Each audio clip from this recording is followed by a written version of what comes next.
And I always get in trouble for it, and I'll continue to say it. I don't think we do any favors when we don't name it. These are fascist policies. I was talking about J.B. Pritzker earlier and needing leaders in this moment. We have never needed more leaders than we have at this moment right now. We're seeing it from Gavin Newsom. We're seeing it from J.B. Pritzker. We're seeing it from Janet Mills in Maine. And we're seeing it from Tim Walz, the former vice presidential nominee for the Democratic Party last year, who's now out there giving speeches and really trying to rally the base, trying to invigorate people, animate people to action, to uprising, to protest, to letting their voices be heard, to exercising their constitutional rights under the First Amendment, to redress their government, to assemble, to protest, to raise their voices in opposition to the things they find disagreeable in their government. Tim Walz gave a speech, and there are three elements to the speech I want to talk about, the last of which being the most important. We'll save it for the last because these other two are a little shorter, but also something that we don't want to shy away from. And that is Tim Walz calling it what it is. Too often, too many politicians don't name the problem. And I don't mean name it as in Donald Trump. I mean name it as in fascism. Call it what it is. Because if we can't identify, if we can't even say what the problem is, how are we going to combat it? How are we going to fight fascism if we don't call it fascism? The right is very good at creating boogeymen and attacking things that don't even exist. Why should it be so hard for us to identify the thing that is existing in reality, that is tearing our country apart, that will destroy democracy? We need to deal with reality on reality's terms.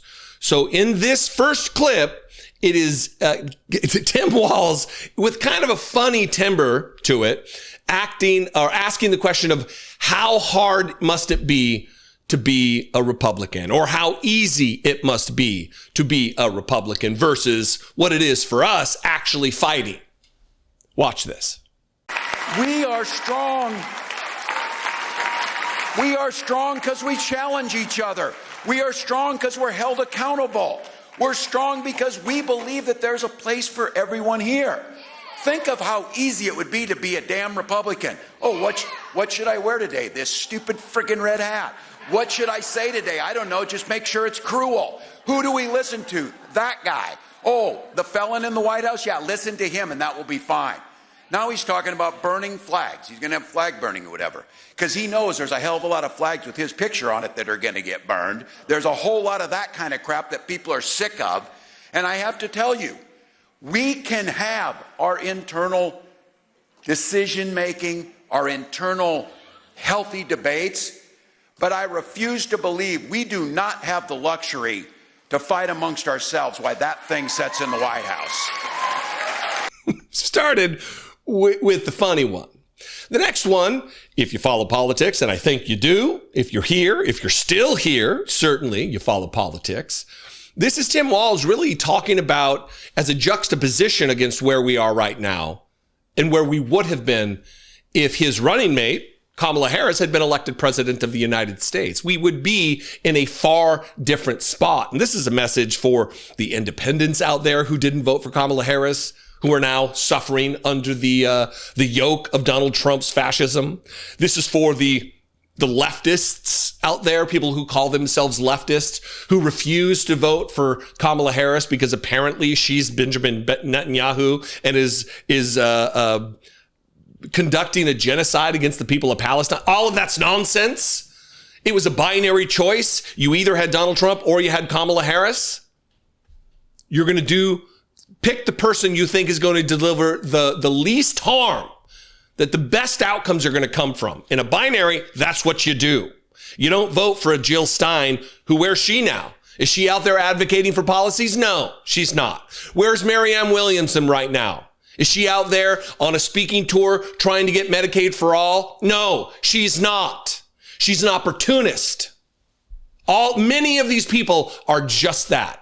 They show up every 4 years, they get their headlines, and then they go away when they lose. You're not hearing that from Tim Walz. You're not getting that from Kamala Harris. She's taking the traditional little bit of time off. She'll be back.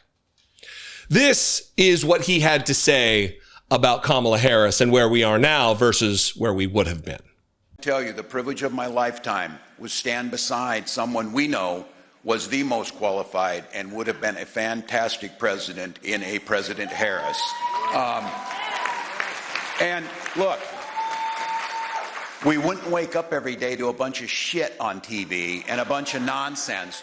We would wake up to an adult with compassion and dignity and vision and leadership doing the work, not a man-child crying about whatever's wrong with him. May his fat ankles find something today. Petty as hell. May his fat ankles find something today. Look, I like it. I'm here for it. If you know me at all, you know I'm not one who shies away from the invectives. I'm not one who, this is my style that we're trafficking in now. And I think it works. It certainly works with MAGA. They love it. So why not give them a taste of their own medicine? But to the larger point, the more important point, where would we be? Imagine a world with a President Kamala Harris right now, because there's a lot of things we wouldn't be dealing with. There wouldn't be the threat of military invasion and occupation of American cities. There wouldn't be a racist, white supremacy driven mass deportation effort with masked secret police in the street, disappearing people, citizens and otherwise. You wouldn't have that. You wouldn't have the bankrupting of America through the big, beautiful bill that is going to saddle trillions of extra dollars while acting like we're good stewards of American taxpayers. And fiscal responsibility that's our passion. You wouldn't have that. You wouldn't have the erosion, the destruction, the burning to the ground of the American social safety net, as weak as it already was. It's practically non-existent now. Hopefully people are going to wake up. Hopefully. I have little hope of this because people have the memory of a goldfish. They swim around the tank once and they forget where they were. They forget that Donald Trump, what he did in the first term.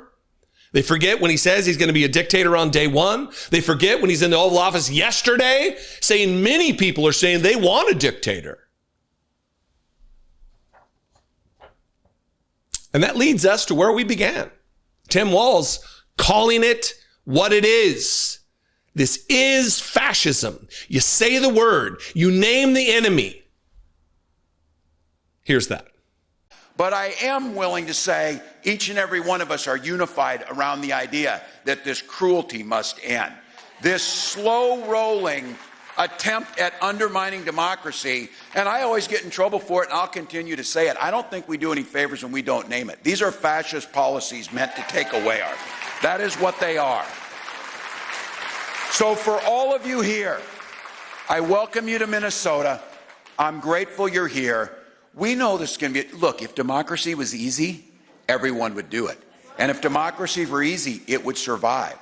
But the natural order of things is to have people come along like this guy and to have folks want to be told what to do or to demonize someone else or find a scapegoat. That's kind of the way the natural order is, but we've risen above that. This is not the law of the jungle. This is the law of human decency, of human rights reigning first. And I will have to tell you, I saw a statistic came out today is Minnesota ranks the highest per capita for being a safe haven for transgender individuals in Minnesota. And can I just say, we can talk about economic growth and feeding children and growing the economy and creating jobs simultaneously with talking about everybody's human rights matters, and we shouldn't be demonizing that. You can do both. You can do both. When he says he always gets in trouble for saying it, you're not getting in trouble here, sir.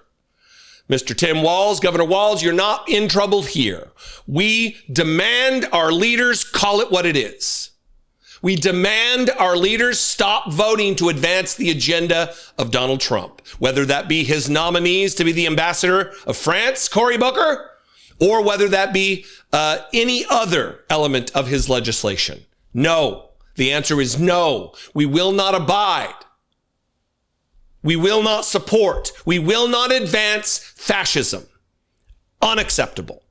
So I, for one, am here for this message from Tim Walz. I, for one, am here for the leadership among the few governors that we have that are actually out there doing the hard work, naming it what it is. If only we had leaders in Congress, more leaders, there's a few, but more leaders in Congress who are willing to put themselves on the line. Weaponize your privilege, weaponize your power, weaponize the umbrella of security that has provided you with your office. Weaponize that. Be more like Tim Walz. Be more like Gavin Newsom. Be more like J.B. Pritzker. Be more like the governor of Maine. Be less like whatever it is you're doing now, because that ain't working. Rely less on focused group nonsense about which topics to avoid and which to lean into. Call it what it is, name the enemy, and let's get it done. What do you think? I invite you to this conversation. You can comment below. You can also call the voicemail line, 714-576-4054. And of course, as always, you can email me daily@dollemore.com. I would love to hear from you. I would also invite you to help support and produce this work. You can do so. First and foremost, the best choice is Patreon, which is a platform for artists and content creators and podcasters and just musicians, just creators in general, where you can support their work on a monthly basis. And we are no different. You can go to patreon.com/IDoubtItPodcast and help support $2 a month. Same way, you can do so right here on YouTube. Click the join button below and become a channel member for $2 a month. I would appreciate it very much. Follow me on social media if you're around on the miserable time that is social media. Don't sign up to do it, but if you're already there, @Dollemore is where I can be found. I'd love to mix it up with you. Anyway, I'll see you next time. I appreciate you very much. Be genuine and take care of one another.